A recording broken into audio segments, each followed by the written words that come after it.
If you read USA Today, you'll read today has an editorial, he said, taking sides, kinda, in this election. First time they say they've ever done that with strong words against Donald Trump. They write in part the following. From the day he declared his candidacy 15 months ago through this week's first presidential debate, Trump has demonstrated repeatedly that he lacks the temperament, knowledge, steadiness, and honesty that America needs from its presidents. Wow.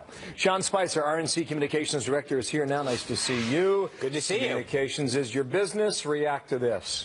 Well, look, I think in this day and age, people aren't looking to editorials the way they were back in the 1800s. So with all due respect to USA Today's opinion, I think more and more people are making up decisions based on what their family, friends, coworkers help influence them. That's what we're focused on when we talk about persuading voters and reaching them. That could be, I don't think many conservatives and independents are looking to the liberal elite media to make their decisions. I got it, but they did not endorse Hillary Clinton either in that same editorial. You woke up to this Twitter storm. What's going on with that? Well, look, I think Donald Trump's a guy who fights back. That's why when he takes a punch, he punches back. I think that's the kind of leader that he wants to talk about being, is somebody who's going to go and put America first and say, hey, look, we're not going to sit back and take other countries coming in and taking our jobs. We're going to stand up for our people, for our workers. And so it's unconventional. There's no question about it. But yeah, Donald Trump's a guy who shows you that it's not going to be business as usual. He's not going to be politically correct. He's going to go out there and fight for American workers, American families. His supporters might be okay with it. Are you? Well, again, it's Donald Trump that's running. He's got to present himself as in a contrast with Hillary Clinton. He's not the same old Washington candidate that we normally have. I think that's what some people find appealing about him. I mean, they may not agree with everything that he does or says, but at the end of the day, they know that he's going to wake up, he's going to fight, he's not going to be politically correct, he's going to call balls and strikes as he sees them. Okay, well, New York Times front page, did you see it? Ohio apparently is no longer a bellwether. Well, Ohio's an important state, but again, I think there's two things that go in Ohio. One, candidates, and two is infrastructure. Candidates, you look at a guy like Rob Portman, who's done an amazing job as a United States Senator, formerly as a congressman, worked really hard both politically to get accomplishments for the state of Ohio, bringing jobs back, fighting for the people there. You look at what Donald Trump's done there as well, going in there, resonating with a message of jobs, the economy first. And then second, we have the infrastructure and the ground game. Last cycle, we had 79 staff in Ohio. This time we have over 440. We've got 43 offices. We've been there for 4 years in cities like Cleveland, Akron, Cincinnati, going into communities that we haven't in the past, and that work is paying off. The point this article makes is that she can win without Ohio. Well, do you believe that, number one? And if so, that'd be the first time since 1960. That's ever been done in the Republican or Democrat. When you start off as a Democrat right now, the electoral map definitely favors you. You got big states like California and New York that definitely fall into your favor.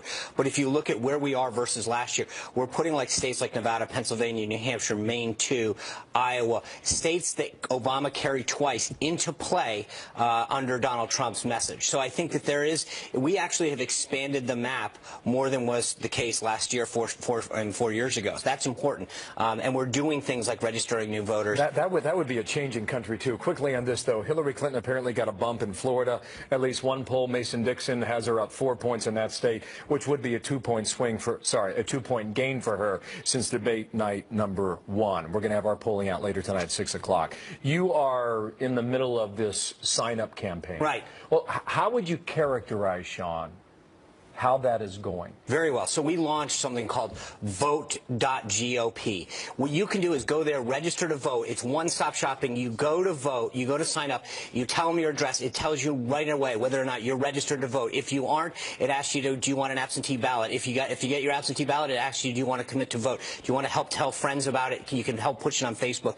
But so far, we've done very successfully in the last few weeks. We've gotten over 300,000 donors that we matched that we realized have contributed and put their money where their mouth is, but weren't even registered to vote. We've now identified those folks. We're registering them. We've gone out since the debate and found 300,000 new people that have come to the site and either requested an absentee ballot or have registered to vote. Wow. This is what we're able to do to really expand that map, is get new people to vote, make sure that if they are registered to vote, do they want that absentee ballot? If they've got the absentee ballot, do they want to volunteer or activate more or tell a friend? You came ready to sell that. Democrats are doing that? Not as well. Definitely not as well. This is the most modern technology when it comes to registering people, activating them, making sure they have an absentee ballot, and it's doing phenomenal.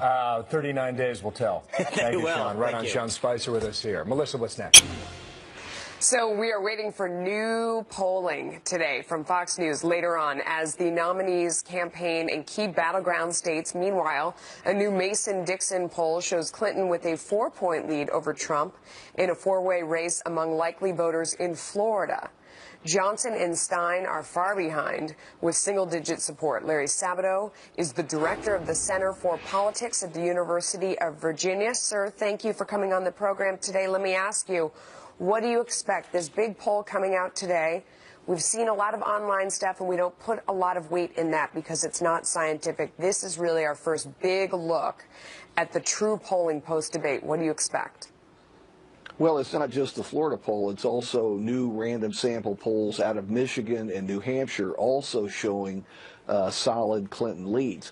My sense of it is that Clinton did very well in the debate, and as you correctly note, every random sample poll, that is real poll, showed Clinton won by a mile over Trump in the first debate.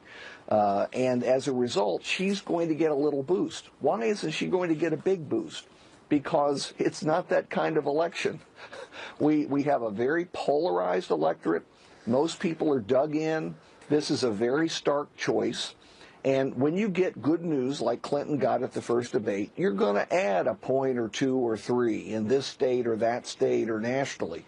Can it fade? Sure, it can fade. But we've seen the ebb and flow throughout this campaign, not just in the general election period. But there's Larry, no reason for it to stop now. But Larry, we have seen actually very big swings in this election. I mean, double-digit swings. Remember Donald Trump, after the DNC was way down and came way back. I mean, it feels like it's been more of these sort of rubber band movements rather than small movements. Have we reached a point in the campaign that we're only going to see small movements like this?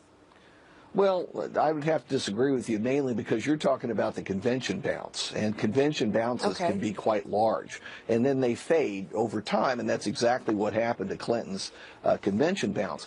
No, I think if you look at the polling averages, you'll see that except for that post-convention period, the changes have been relatively small. If you had to smooth out the line of all the hundreds of polls that have been taken, you see Hillary Clinton with a 2 or 3 or 4 point lead pretty consistently, even going back to late spring. When you talk to the experts like yourself, it seems like what really matters is state by state. It's not that national poll. You've got to look at the electoral map. If you look at the Real Clear Politics average right now, you're seeing him with an edge in key states like Nevada, Colorado, Iowa, Ohio, North Carolina. These are places that are important. What are you looking at on a state-by-state basis, and what's surprising to you right now? Well, remember, those polling averages reflect what's already happened, almost pre-debate. What I expect to happen is what we've just seen in Florida and Michigan and New Hampshire. I expect Clinton to move up a point or 2 or 3 or whatever it is in those swing states. It's not going to be enough to get her Iowa. It may not get her Ohio, but it probably will restore some of her lead in Colorado. It may restore a small lead in North Carolina. But I'm guessing we're waiting to see what the newest round of state-by-state polls will show. Yeah. What state are you most focused on? I mean, what is sort of making you scratch your head with a little bit of surprise or a little bit of anticipation? Well, if I had to pick one, it would obviously be Florida because of the 29 electoral votes that are key swing votes. If Hillary Clinton wins Florida, it's over. We're going to know early on election night if she's carrying Florida, though I suspect Florida will be close and it will go on and on. If Trump wins Florida, then he has a path just flipping Florida, Ohio, and Pennsylvania. So it matters a lot. That's one I focus on a lot. But you don't want to focus on just one to the exclusion of the other 7, 8, or 9 swing states. Yeah, absolutely. Larry Sabato, always so smart. Thank you for coming on. Happy Friday to you. Thank you very much. American people have had it with years and decades of Clinton corruption and scandals. Corruption and scandals. And impeachment for lying. Impeachment for lying.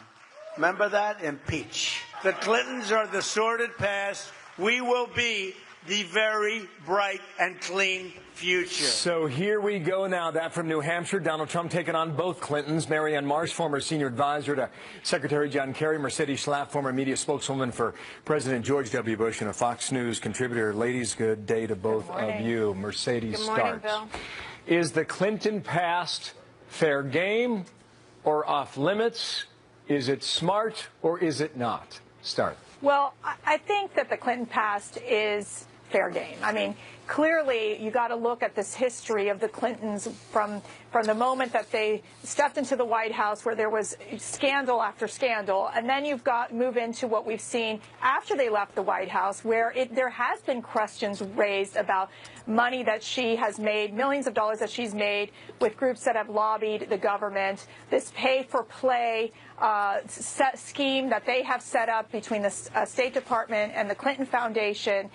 It just raises all these questions. And then, of course, you have the FBI investigation with the immunity that they gave to several of Hillary Clinton's staffers. So I think that these are all legitimate questions to continue to raise. I think for Donald Trump, it does help talk about this narrative about the fact that Hillary Clinton, the corruption that keeps following her throughout these past couple of years. And that is why you have seen the fact that so many Americans still don't trust her. Okay, all right. Marianne, she says it's fair game. Are you concerned about this, reaching back in the past and just rattling off the list that Mercedes just did right there? Yeah, look, I mean, when you run for president, you can't hide who you really are.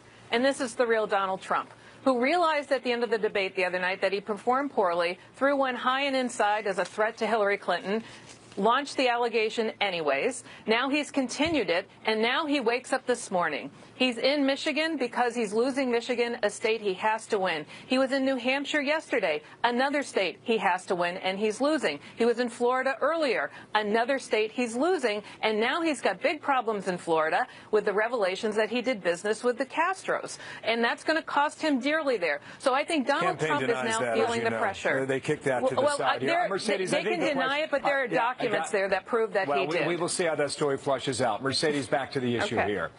Are you concerned about sympathy for her? Because in the past we have seen that on behalf of many Americans. Well, I think that there is a fine line. It was Hillary Clinton who brought up this whole scandalous story of the Alicia Machado, who has her own controversial past. And so she did bait Donald Trump. And so I think for Donald Trump, when he becomes effective when he's able to focus on the issues, when it is about economic growth, national security, safe communities.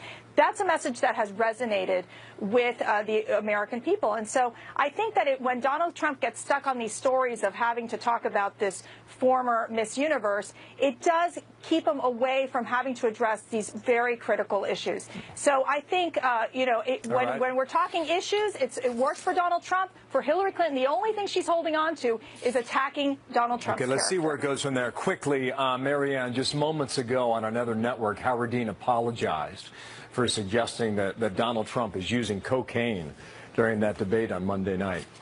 Took him 5 days. Wow. You okay with that? He should. Yeah, he should. He did. He should have done it sooner, period. Thank you, Marianne. Thanks, Mercedes. Right? You said quick, I'm quick. That's the right answer. Thank you, ladies. Have a good weekend. Thank you. Thanks. 72 months. Visit TobyAuto.com and unlock your drive today. Change a bill letting 9/11 families sue state terror sponsors, including Saudi Arabia. This after Congress overrode the president's veto of the bill. Joining us now is Alice Hoagland. Her son, Mark Bingham, was a passenger on United Flight 93 on 9/11. Alice, thanks for joining us. You're very welcome. I'm glad to be invited. Tell us why this is important to you. I mean, what would suing Saudi Arabia, what does that achieve for you? Well, we perseverate about 9/11 because we haven't really brought perpetrators to justice.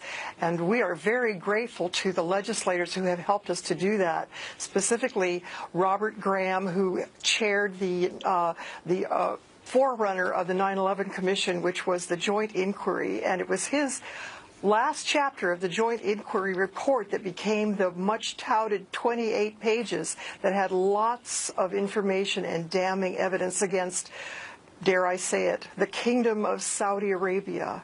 We believe that there was quite a bit of nefarious action committed by Saudi Arabia in the run-up to 9/11, that malefactors were allowed to come into our country, and Saudi Arabian influences housed them, fed them, sustained them for almost 2 years as they lived among us and plotted against us, and in the end, on September 11, 2001, killed almost 3,000 of us on our own soil. Yeah. We think Saudi Arabia should come to justice for that reason, and we're so grateful to Senators John Cornyn, and Charles Schumer for seeing JASTA, the Justice Against Sponsors of Terrorism Act, through the Senate, and we are especially grateful to Representative Peter King of New York, who made Shasta his pet in the House of Representatives and got it passed. He has been a huge advocate for sure, Alice. So you say, I mean, I know you look at those 28 pages, and in there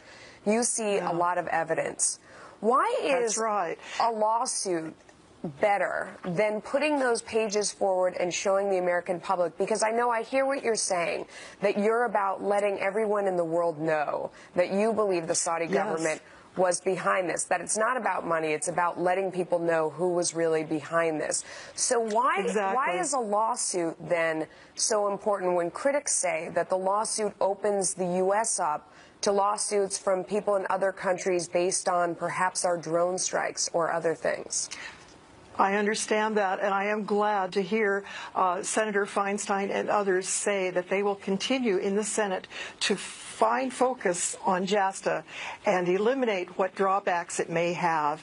But as far as that goes, JASTA poses no threat, no unusual new onerous terms upon our allies abroad. It is very narrowly focused and wants to bring justice against those influences, those foreign influences that would kill Americans on our own soil.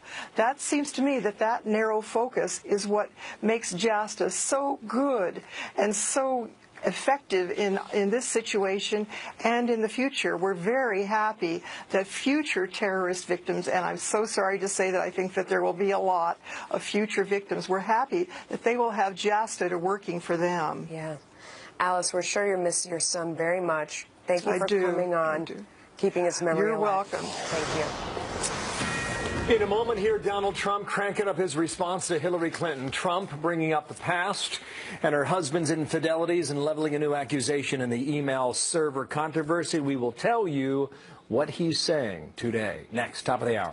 It's 10 o'clock here in New York now. Donald Trump ramping it up 39 days before America decides, taking aim at the investigation of the Hillary Clinton server and all the immunity deals that have been handed out over the past few weeks by the FBI.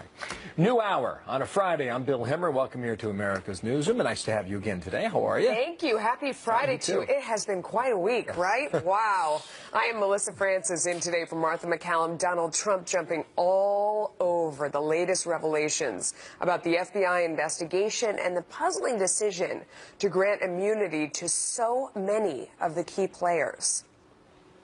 You saw what happened about taking the Fifth Amendment and her ringleaders getting immunity deals. We'll call them really the FBI Immunity 5. Nobody's ever seen. They gave so much immunity there was nobody left to talk to. There was nobody left except Hillary. They probably gave her immunity, too. Do you think Hillary got immunity? Yeah, she had the immunity. That during his New Hampshire appearance yesterday. Michael Warren in Washington Today, online editor for the Weekly Standard. How you doing, Michael, and good morning to you. The FBI Immunity 5. What do you think of this line? It's a good line, and it's true. I don't know so much about the possibility that Hillary was given immunity. That seems like a one-off, maybe a joke, maybe just sort of a flippant suggestion.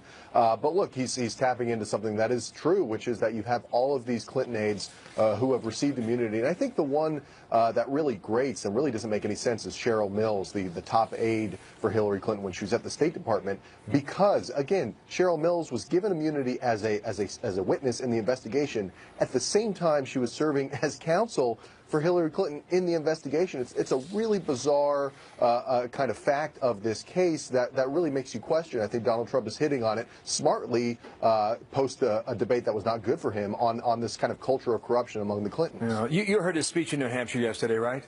Right. A couple lines. They're tired of the lies. They're tired of the trivial politics. They're tired of being the American voter, of being talked down to. He then went on to say that Clintons are the sordid past. We will be the very bright and clean future.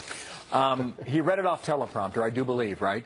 And it seemed to capture a lot of the points that many Republicans wanted him to make at the debate on Monday night.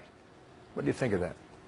Yeah, absolutely. It kind of echoes those first 20, 25 minutes of the Monday night debate where he was really, and if you watch that debate, he was almost as if he was reading from a teleprompter. He sort of had some talking points that he had prepared and was hitting her hard. And I think his most effective message, which is that if you want to change from the last 30, 35 years, you have to go with me because Hillary Clinton has been around for those 30, 35 years. But the problem is that it doesn't have the same large audience that first debate did, 80, 90 million. 100 million, however many people watched. That was the time for Donald Trump to really send that message home. And instead, after a very strong opening, he was thrown off by Hillary Clinton's, talking about his tax returns and never got back on his message. And I think that really hurts him in front of that large audience. We'll see if he goes back to the prompter in appearances today and throughout the weekend. Howard Dean made news a short time ago. He made news on Monday night.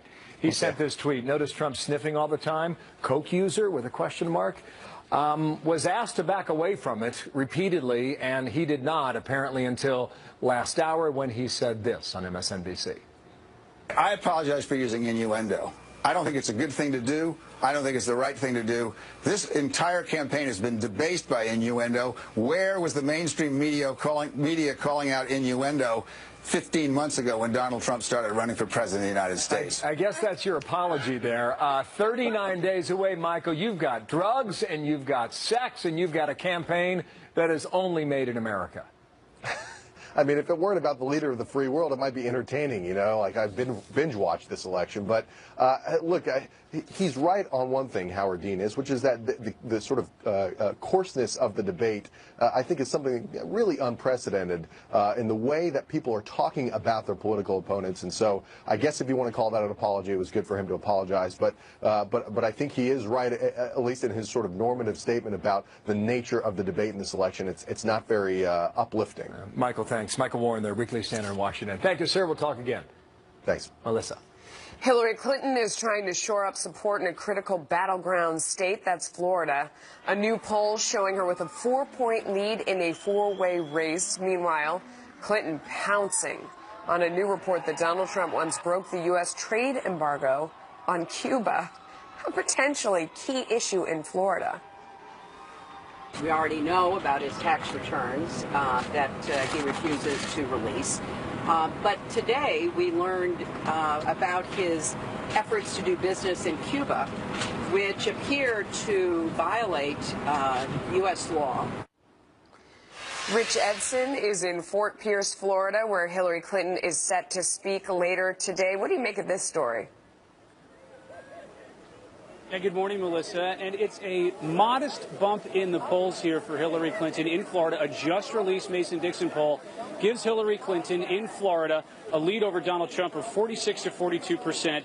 And for Florida and its 29 electoral votes, a key state here, though it is only a 2 percentage point increase for Hillary Clinton over the last time this poll was taken in August. Clinton has 2 events in Florida here today. Campaign aide says she will be focusing on millennial voters. She says that she will call for a day of national service, asking young people to be part of something bigger than themselves, noting that millennials show interest in volunteering, and therefore that's the way they're going to try to go after millennial voters, in part here in Florida today. Clinton has had some trouble with millennial voters. A Bloomberg poll taken this week shows she only has a 4 percentage point lead over voters younger than 35 years of age in that category. So the Clinton camp, has enlisted the help of Senator Bernie Sanders, who performed much better with millennial voters in their primary.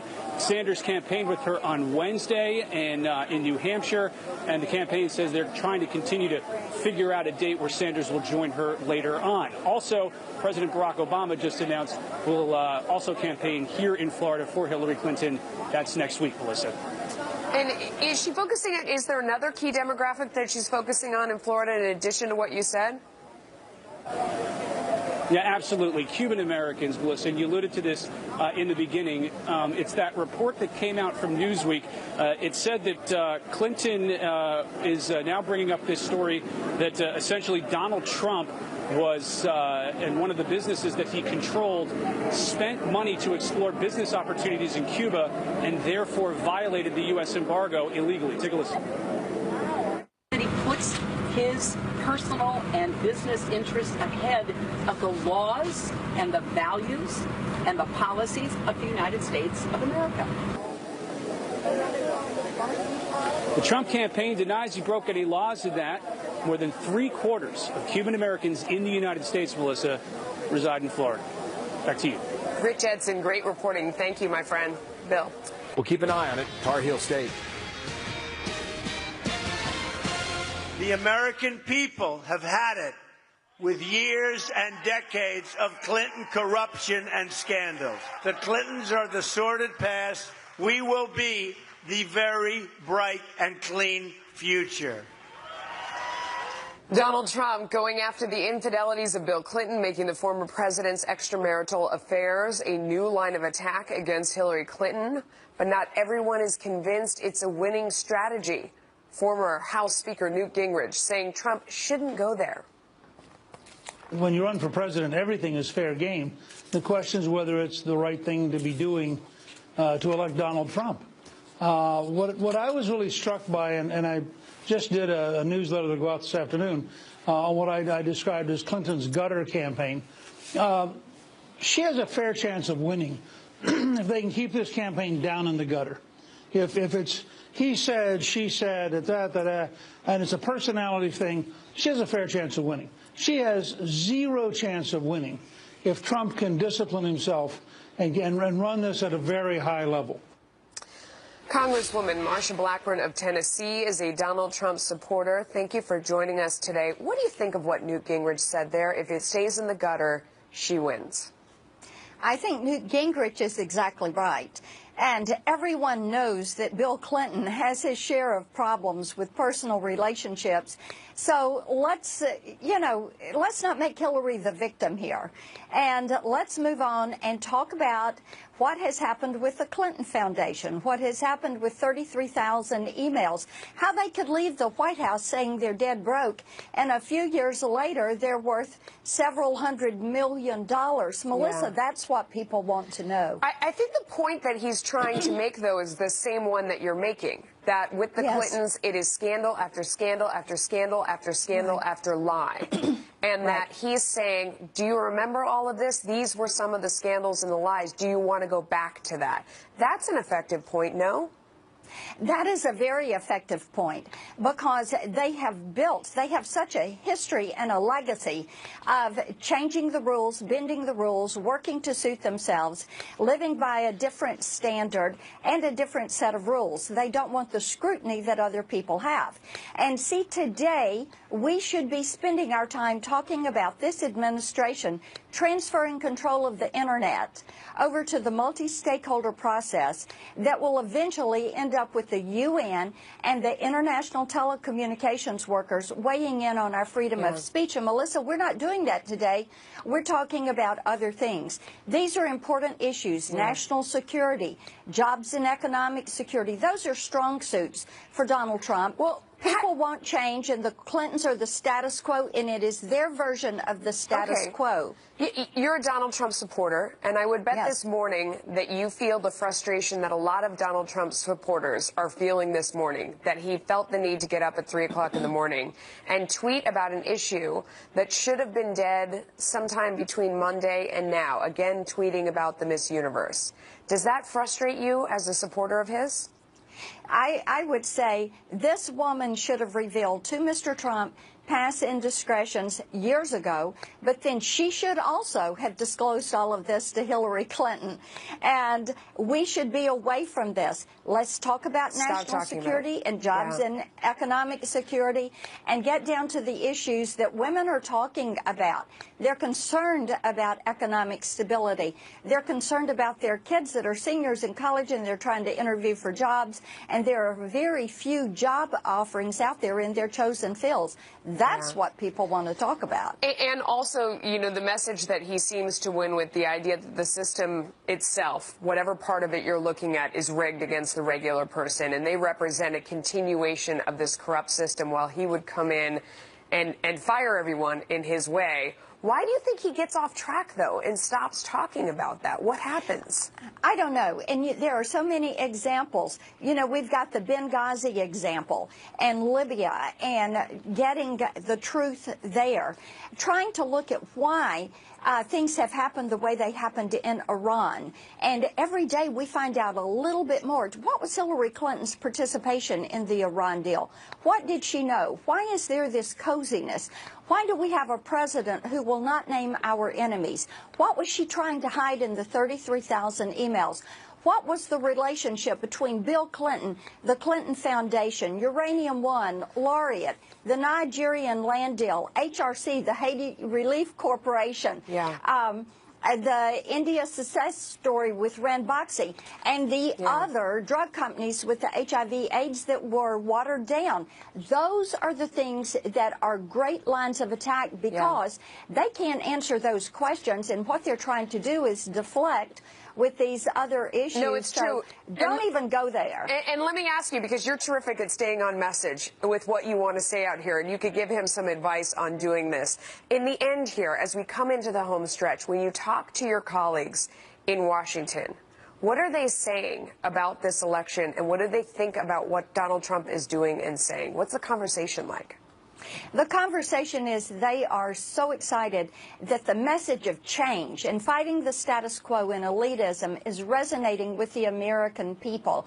Even today, the LA Times poll, Trump is up 5 points, Melissa, and they want us to stay on that message. They want Mr. Trump to stay on that message. They want Mike Pence to stay on that message. Yeah, and stay disciplined.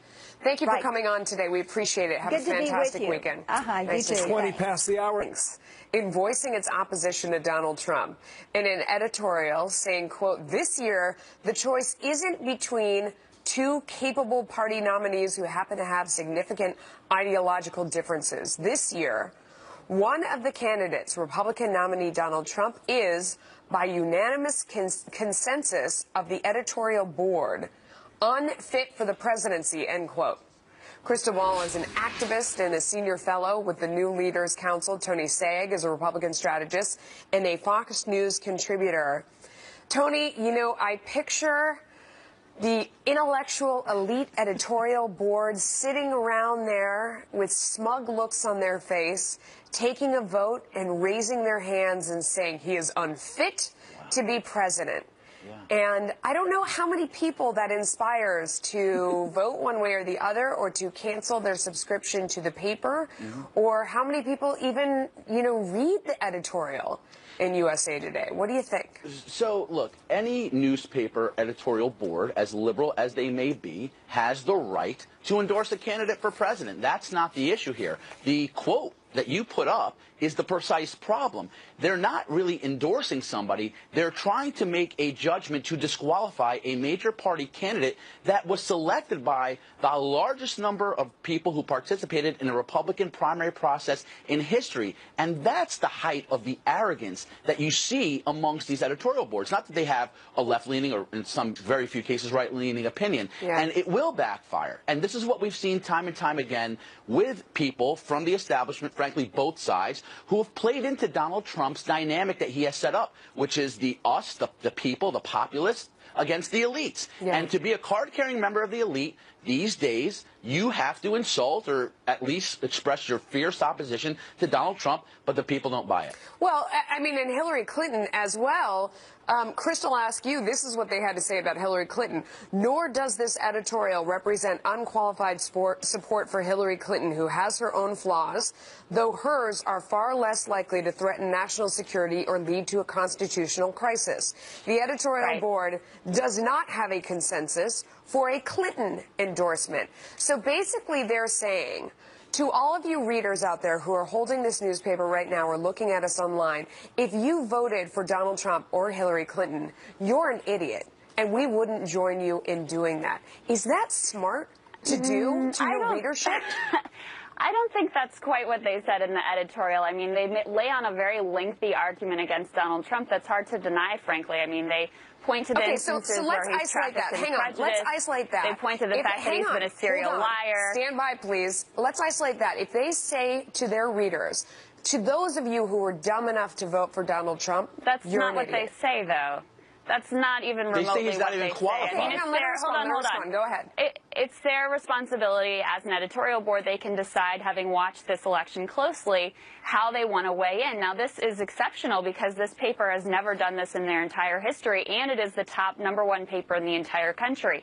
And they view Donald Trump as so unfit that they wanted to make this unprecedented stand. And look, he proves the wisdom of what they laid out here on a daily basis. Just this morning, tweeting out, check out the sex tape of this former Miss Universe pageant. I mean, is that somebody that we want as president? So no, they're not telling people that they're stupid, but their job is to inform the public, and this is the way that they're trying to provide that service. Tony, it's somebody that millions and millions of Americans have already voted want as president, to answer Crystal's question. So it just, again, I just wonder, why do this? Look, that's the precise point. You could have an opinion, but don't insult people who differ with you. They're not making an argument for Hillary Clinton. They're essentially republishing her talking points against Donald Trump and using them to suggest that if you at all think he's qualified to be president, you're an idiot. You're outside of the mainstream of our thinking. And that is really a big problem for them. But let's go to the real essential question. They cite things that Donald Trump has said.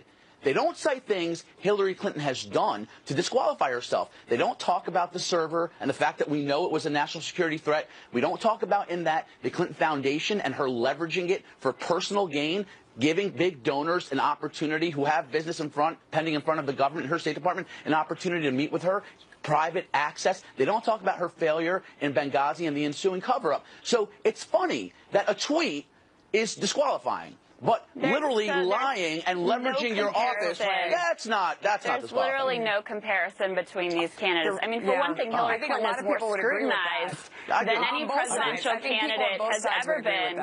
Meanwhile, Donald Trump, we don't know anything about this man. He's running on his wealth. He won't release his tax return. He's running on his business dealings. He's been hiding in what we plain know sight. about his business dealings are incredibly distressing, including defrauding people at Trump University, stiffing contractors, and basically stepping on the little guy every chance that he can get. Before we run out of time, this editorial wasn't about Hillary Clinton. It was about Donald Trump because he is manifestly I want to ask you, is there a chance that this backfires? Because, Tony, I mean, what they're trying to say, don't even... You are an idiot if you vote for him. Nobody should vote for him. You would be insane to vote for him. I mean, you can parse it any way you want. That's the message that they're trying to say that in the editorial. I just want to make it clear. I mean, this isn't about the voters. This is their judgment of the candidate. It's implicitly. Hang on. Does it have the chance of backfiring?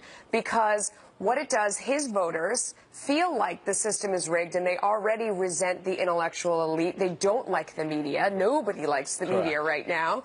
So if they come out, doesn't it, Tony, have the chance of backfiring? It will backfire. There's absolutely no question about it. And the bottom line is it's an overplay to suggest a man selected by among the largest number of primary voters to participate in the Republican primary process in history is somehow unqualified because they disagree with him is ridiculous. The Hillary Clinton basket of deplorables comment when she called Trump supporters irredeemable, when the other night in the debate she suggested our country is inherently bigoted, they agree with her. They agree with her. So they don't care that they're insulting people. Many of them are probably their readers. It really bothers me that you're turning this on the voters. To be fair, go ahead. It really disturbs me that you're turning this on to the voters. The editorial has nothing to do with the voters. It's their assessment of Donald Trump as a candidate. And that has nothing to do with a judgment call about who's supporting whom. And by the way, his people are with him. We got to go. To expand Thanks his to tent, both and of the you. #1 A spirited newspaper debate. can help You'll him be do back, that. I have no doubt. Bill, over to you. States in full sprint with just 39 days left. Can you believe it? Till Election Day.